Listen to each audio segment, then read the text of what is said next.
The House of Mystery presents Inside Writing, the radio show where authors discuss their writing process in all genres. Now, joining us is the author of My Brother's Keeper, and she's Chris Russell Blackwood. Thank you for being here. Thanks for having me on now. Now, this is quite the book. What got you into writing this book? How did you get into the story? Well, actually, I had no intention of writing a book when I got into the story. A friend of mine, who was a friend of the murdered victim's brother, got me involved when the case was reopened in 2012 because she had done some work for the family business of the deceased. And she was, they were rearresting the murderers at this time and bringing them into South Louisiana. And so she got me involved, and we started immediately working with Ted Kergan, who is Gary Kergan, the victim's brother, in creating these timelines and trying to find more about these people because they had been let go once in the early 80s. As you know, this is a cold case, so we wanted to make sure that they didn't slip away again. So I got involved with them just as a person to look through private investigator reports and, again, help with the timelines. And one of the murderers had a set of diaries that was part of the evidence. And to the whole process and the dedication of Ted Kergan on this case, to work on this case, because of how it started to play out and the amazing coincidences, I said, somebody's got to write this book. And that was me. Because so to answer your question, that's why I wrote the book, because it's an amazing story, and I was fortunate enough to be right in the middle of everything that was going on at Journey for me. Yeah. So did you have a background in criminal law or something like that? No, I am a journalist. I've been a journalist for more than 40 years. I worked at the daily paper here in Baton Rouge, Louisiana, for a number of years, and left there to start a city magazine, which I owned for 20 years before I sold it. So while I had a background in journalism, I had written a lot of short-form articles and such. I had never written a book. You probably also have quite a process. You probably also have a natural curiosity.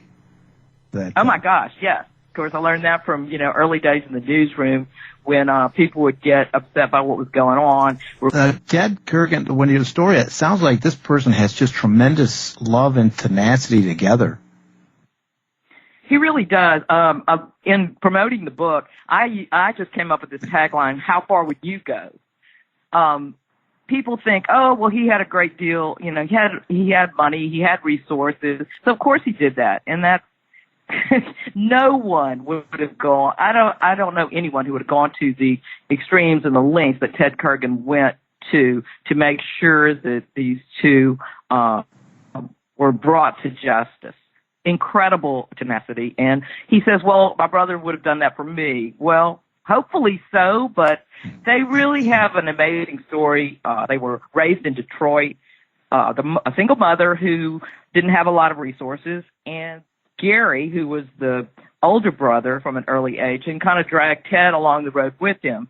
And they were on the verge of this huge expansion with Sonic, and all of a sudden Gary gets murdered, and Ted is thrust into this crazy world. Just to go back to the beginning of the story, exactly where did it begin? Well, it began actually in South Louisiana, in the Cajun part of South Louisiana, Crowley, Lafayette area, where they began as Sonic franchisors and were expanding into Baton Rouge and New Orleans areas. So they actually had an office, so to speak, in Baton Rouge where they met with another franchisor, Larry Tucker, who became an integral part of the story as well. And they would meet at this office, do their business meetings, and then go back to their respective homes.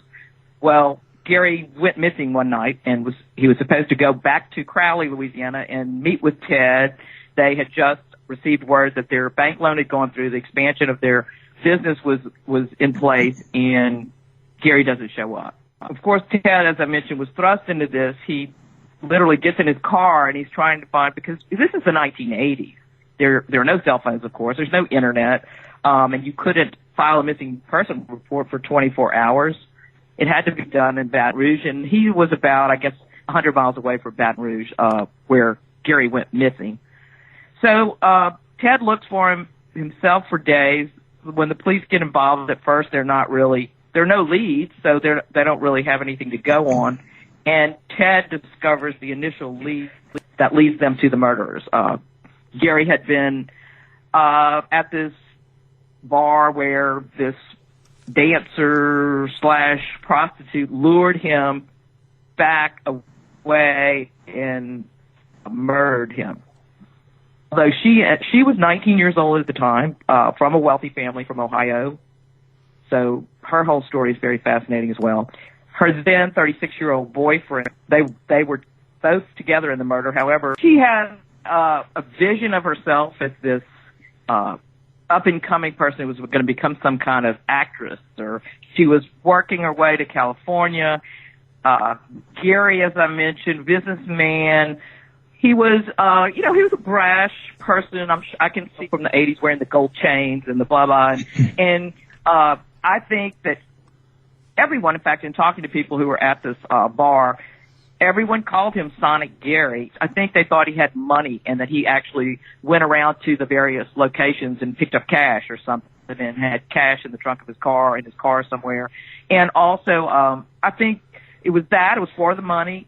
And also, I think they might have, I'm not sure Gary's the only one they killed. It was the only one they were found guilty of, but I suspect part of it was for the thrill of killing as well. They moved out of New Orleans very quickly and murdered Gary toward the end of November 1984. And then they fled to Las Vegas, which is really interesting as well. Oh, so they actually fled the scene, like they knew they killed someone. Yes. and they wanted to get away. Why did they choose Vegas? Well, because Ron had also worked there as a casino barker and as a clown. So I'm sure that he knew that area well. He was from North Louisiana. I actually spoke to some of Ron's relatives who remember seeing her when they stopped there in North Louisiana before they went on to Las Vegas. But very interesting that they even tracked her down. Again, I mentioned that people the couple who owned the bar where they were, Gary and Dorothy McGee, had grown to know Gary Kergan because he hung out there. So they became friendly, very friendly. And when, it's another coincidence, Ted is the one who located the bar where Gary was the night he was murdered by accident, just because he was, going everywhere he could possibly that Gary had ever been. And this was going to this bar for Ted was kind of a last-ditch effort. And when he walked in, one of the girls called him Gary. So he became acquainted with the owners, and that's how they found out her name. And were able to put a warrant out since she was the last person to have been known to have been seen with Gary. And then when she got to Las Vegas, she applied to be a dancer there, and the warrant popped up. I was just curious about. You said that this couple was rearrested, so they were arrested at one time. Yes, they were arrested for the murder then in 1984 and brought back from Las Vegas to Baton Rouge. Oh, after Las Vegas, that's when they got arrested. Yes. Yes, okay. They were arrested there because, as I said, there was a warrant out for her as a material witness in the case. And when she went to Las Vegas to apply for a dancer's license there, the warrant popped up. Mm-hmm. And so there's actually a pretty cool story about how Ted gets the detectives to Las Vegas because they were only able to hold them for so long. But they do get there, and what ensues there is pretty interesting as well. Some of the things that were remarkable about the story is that the crime scene near the bar in Baton Rouge, the original crime scene investigator was a gentleman named Hiller Moore. And today, and at the time the case was prosecuted, the Cole case was prosecuted, he was the district attorney. So his office actually prosecuted the case, and he happened to be the original crime scene investigator, 30 years before that. What was the first clue for Ted when he started to do this, to kind of pointed back to that couple? Well, once they found out where they lived, Ted was able to really be close to this case, because he was able to find the lead on the nightclub. So the two investigators really respected him, and he also had been, many years before that, he had been deputized by the parish sheriff's office where he lived. So he had a badge. And also he had an interesting encounter with the mayor, which, anyway, for all these reasons, Ted was really, really involved in the case, as probably few people could have been. But anyway, to answer your question, once he left the house and there was an obvious signs that there had been, blood signs and blood stains, and there had been a struggle, the police knew there had been a murder there. Okay. And then, but they found that Gary's car, and how did they saw the blood in the trunk? Is that what they did? Yes, that was the evidence ultimately that years later in 2012 they were able to take the blood evidence from the trunk, the DNA, and connect it to Gary's son, Wade. And so that's how they were able to rearrest the couple in 2012. The DNA evidence tied them to it. Okay, so that means that that showed that Gary was in his trunk, which is... Gary was in the trunk, and actually there was enough blood that they knew that whoever was in the trunk died in the trunk. Oh, I gotcha. Okay. And then they brushed for fingerprints in the car or anything? Did they get anything like that? They did all that, and that's why initially they were. But what really got them, besides just the blood evidence, because at that time obviously no DNA around, DNA testing around. But what really, Lila confessed in Las Vegas. The 19-year-old confessed. That was the main reason why they were arrested. It's because she confessed and pointed the finger at Ronald Dunnigan. Oh, okay. So then they did go through with all that, but they could not. There was no fingerprint or hair evidence, so that's why they were released. Oh, eventually they were released. But they were still suspected, though. They just didn't have enough on them. Oh, absolutely. Ted Kergan, the brother, he absolutely was beyond convinced. So he spent the next 28 years doing private investigation. He knew where they were at all times. He knew what they were doing. He followed them, not personally, but he knew everything about them. I mean, he kept up with them continuously through this time. Okay. I gotcha. She actually confessed. Why weren't they able to keep them arrested and convict her even on that? Because she recanted. I mean, she was, and I think because she also was, young and pointed to Ronald Dunnigan, who pretty much quiet. He's not said much of anything throughout this whole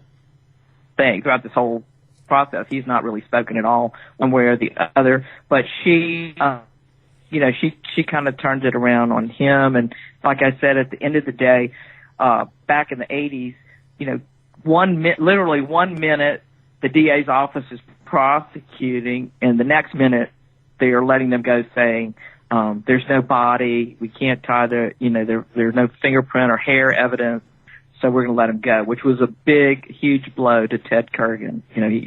He was incredulous. He couldn't believe it. So how did they get a hold of the diary? The diary was found in Las Vegas, in the Las Vegas apartment where they were. Oh, okay.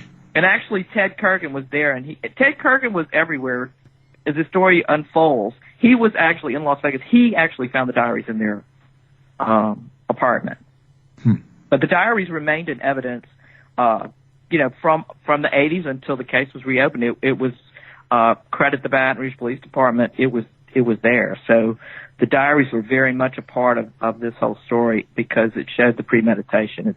They're an interesting kind of, I don't know, sociopathic combination with what a teenage girl might talk about losing weight, and it's just a very interesting read. But yes, the diaries remained in evidence from the 1980s. Especially if you said that she was kind of like the mastermind of it. Yes, exactly. And the diaries, they point to that. I mean, they point to that because she says things throughout like stop being bossy to Ron, and in the vernacular of a teenager, but you can tell that she's very much in charge. And he as I said, he didn't speak much, so he's very street smart. So I think he was maybe more the brawn. She was more the one in charge. What was the difference in evidence? Is it just the blood and the DNA that allowed them to move forward and try to prosecute them now? Yes, and the diaries, yes. But without the DNA evidence that tied the blood in the trunk to Gary's biological son, the case would not have been reopened. Actually, the Baton Rouge Police Department was given a federal grant to open a cold case division. This was the only case that it pursued under that grant because the grant was then not renewed. And so, again, another coincidence. This was the only cold case that was part of that federal grant. And there were, in considering cases to open, another interesting character, person that's part of this story, Memory Tucker, who is the daughter of Larry Tucker, who I mentioned early in the interview. He was also a Sonic franchiser. His daughter was 8 years old when Gary was murdered. And, through all of this going on around her, swirling around her, she just decided at that age that she wanted to be in law enforcement. And so she became an investigator in the victims' rights department, and she actually did a lot of research and pulled together information on this case to present to them. And so probably her ability and inside information and interest in putting this case in such in such good order, it probably was one of the main reasons it was the one that was picked up to be investigated and prosecuted. So it's very interesting. One of the original detectives, R.E. Thompson, there were two on the case. He testified at the trial in 2015 from all those years ago. So there were a lot of people who were involved in the case then, who were still involved when the cold case was resurrected. And where was the car at for all this time?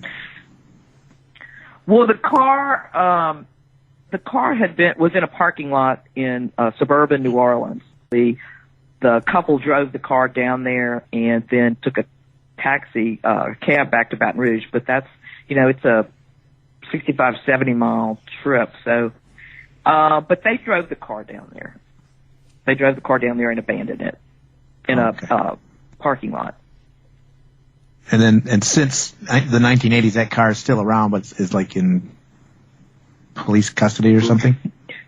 No, the car is not still around, and even through the Herculean efforts of Ted, he tried desperately to find the car, and did trace it, but the car, the evidence from the car remains, but the car itself was not part of the evidence. Oh, okay. But they had photos of the trunk too, as well as actual blood evidence. Do you think that they got any money from him or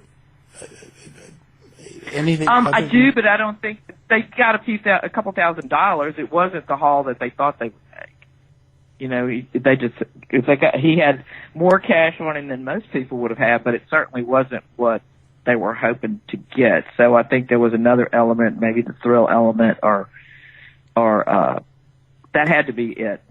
But I think literally they thought he went around to all the Sonics and did a day's worth of concession money, and that he had it in his car when he showed up. And she lured him to that. He had an appointment to see Ted that night, as I mentioned, to talk about their business, and he didn't show, obviously, but he was killed during the evening. But she somehow lured him because Ted spoke to him on the phone, and he was ill. So we don't know what she did to get him over there. Again, she would never tell us that part of the story or release anything about that. But he shouldn't have been there in the first place. Well, it sounds like she had a lot of control. I bet she was quite charismatic herself. Definitely. She was beautiful, dark hair, dark eyes. She was very outgoing, and I think she had a little bit of damsel in distress about her, but definitely extremely manipulative. And to this day, I've talked to her twice. Even the first time I met her, and she's very petite, extremely petite. So the first, I had to do a double take, even though I had, so much information on this case and on her personally. And, it was hard for me to believe that was she, because she was so tiny and so petite. Wow. And then, so she probably completely lacked remorse then. Yes, that is true. There's no remorse at all. Hmm. Now, when you said that his brother had been spending the last 28, 30 years following them, through investigation and kind of seeing where they go and all that stuff, was there any indication that either one of them killed others or did the same sort of thing again? Not that he could pinpoint. Lila Mulla went on to become a nurse. She married, had children. But her life, there was a part of her lifestyle that was always a bit out there. I don't think she ever really led a totally straight life, although, she did work professionally and, she did marry and everything. Again, I think she manipulated her husband, her ex-husband. We had a lot of, although there was no confirmation, there were interviews with different coworkers at different hospitals that she worked with, and all of them talked about strange things about her, but there was nothing ever to prove that she killed anyone. And so the diary did not say that it just had a lot of damning kind of side evidence kind of thing?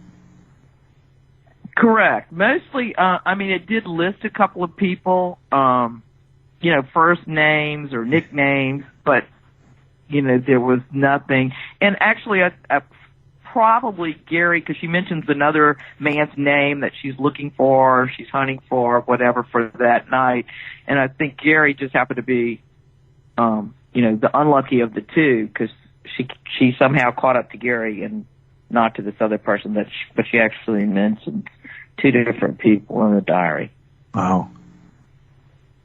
And she calls him Sonic Gary in the diary, so there's no mistake about who she's talking about. Right. So they ended up getting convicted, the two of them, correct? She took a 30-year plea deal. He was convicted and received life without parole. Oh, okay. So which is very strange in itself as well. Yeah. So she actually took a plea and testified against him then? Is that how it went? Yes, she did. And, yes. It was, I was in court for that. It was her testimony was quite incredible. It was not easy to predict what she might say because, again, she's got a very, some type of unusual personality. I'm no psychiatrist, so I certainly can't speak to exactly, but, she's definitely, lied about other things. So it was, and anyway, her testimony, while there wasn't a lot of, there wasn't all truthful, there was enough truth, there was enough of the story that got him convicted. Oh, okay. Because she did talk about being scared of him and stuff that I'm not really sure is all true. So it sounds like the diary paints a different picture than what she was trying to paint in the courtroom. Absolutely. Two whole different stories. Okay. So what do you hope people get out of the book when they read it? Well, I think, again, although, it is a cold case, it's a cold case murder story, I think that the most important thing to me was Ted Kergan and his tenacity and his willingness, his drive, his determination to do whatever he had to do. I mean, he was a chauffeur that chauffeured Ronald Dunnigan around. He dressed as a chauffeur to get close to him and find out information. Yes, I mean, he went to incredible lengths, personally and, using his resources to get information that would put them behind bars. So Ronald did not know. It's an incredible read just to read the things that he did. And the chances, so to speak, that he took, he and the assistant district attorney, Dana Cummings, did an unbelievable job, so very capable. But, they sort of worked hand in hand.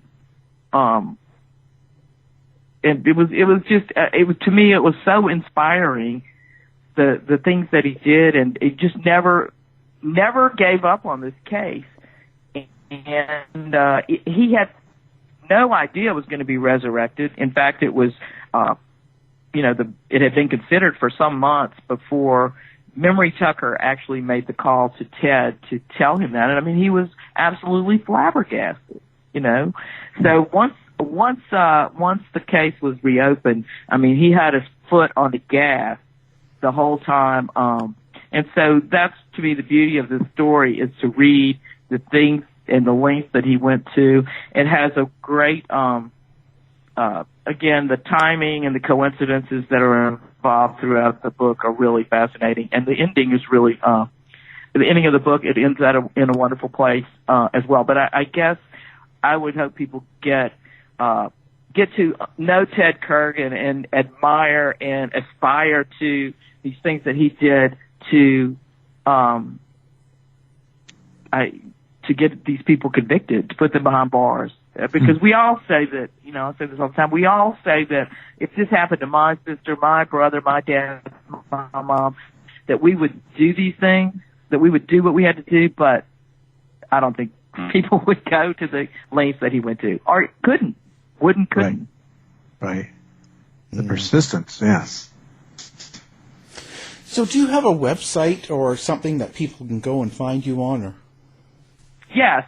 They're my brother's keeper. mbkbook.com. Okay. mbkbook.com. There's stories and videos on that. Fantastic. Well, it's been very interesting, and we'll have the book up so people listening can just do one click and pick up the book. The book is called My Brother's Keeper, and our guest has been the author, Russo Blackwood. Thank you for being here. I enjoyed it. Thank you so much. Thank you. To find out more about our show, guests, or to listen to past shows from our archive, please go to www.houseofmysteryradio.com. Show's over for now. Was it as good for you as it was for me? Well, good night. This has been a production of Something Weird Media. I'll be back.